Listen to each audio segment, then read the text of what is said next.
Salut, c'est Antoine de chez Mad TV, vous m'avez reconnu? Ouais, nouvelle coupe de cheveux, c'est normal, c'est le style de la Coupe du Monde. Justement, parlons de Coupe du Monde, on va apprendre à jouer au football en 5 étapes, tout en s'amusant et en rigolant. Allez, c'est parti, première étape.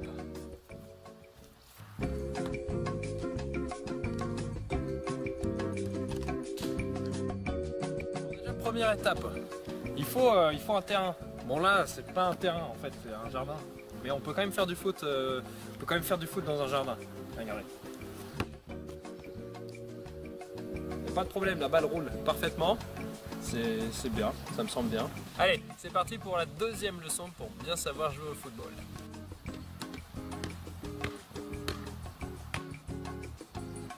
Le choix de la balle, c'est important si on veut bien faire du foot. Ça, c'est trop petit, on peut pas faire de foot avec. On peut pas faire, c'est de la merde. Ça c'est une balle de tennis, pas une balle de foot.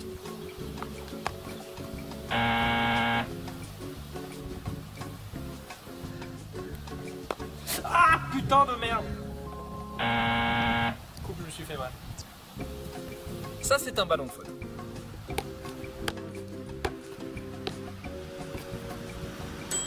C'est déjà mieux.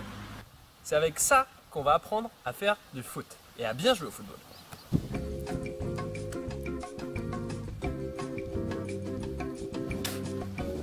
Maintenant, on va passer à la troisième étape, celle du crachat. Et oui, elle n'est pas forcément très répandue pour l'instant, mais tout le monde la pratique, hein.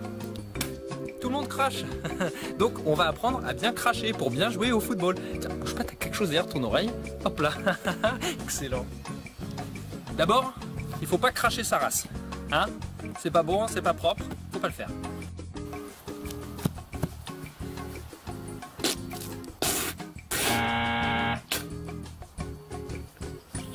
Voilà.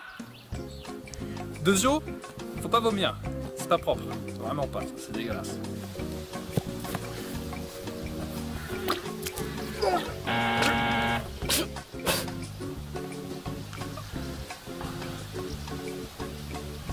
Je suis débarqué là.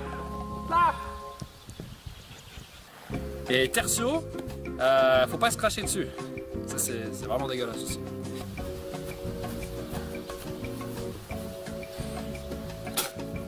Ah, dégueulasse, fais chier, merde. Là, ici, j'ai marqué. En fait, cracher c'est dégueulasse, mais il faut bien le faire quand même.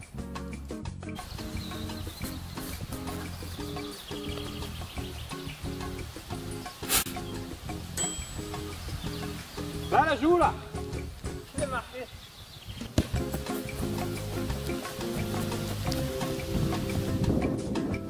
Quatrième étape. Avoir un bon collectif. Il faut savoir que le football est un sport d'équipe. Un sport collectif. Donc on ne peut pas jouer tout seul. On va voir ce que c'est d'avoir un bon collectif. Là, je l'ai marqué là. Ici. Mais...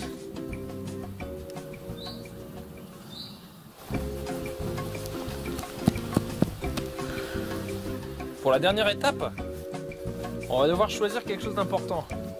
Tout le monde ne sait pas forcément ce que c'est lorsqu'on ne fait pas beaucoup de football. Mais bon, je suis là pour ça, je suis là pour vous l'expliquer. Ce qui se passe, c'est qu'à la fin de chaque match, à la fin de chaque rencontre, le perdant reçoit un coup de la part du gagnant. Le gagnant donc doit choisir une bière. Mais le choix de la bière, est-ce que vous pensez que c'est si simple que ça? Non? Je vais vous montrer comment il faut faire. Pour le choix de la bière, ce qu'il faut savoir, c'est lorsqu'on est le perdant, il faut taper dans le plus haut de gamme des bières. Étant donné que c'est le gagnant qui paye la bière au perdant, il faudrait peut-être taper dans de la Heineken. Ou peut-être dans de la Kronenbourg, un cran en dessous. Mais lorsqu'on est le gagnant, ce qu'il faut, c'est absolument taper dans une bière comme ça. Ça c'est dégueulasse. Tout le monde sait que c'est dégueulasse.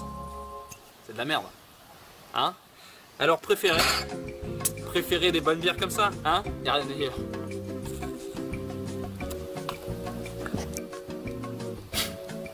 C'est dégueulasse aussi ça.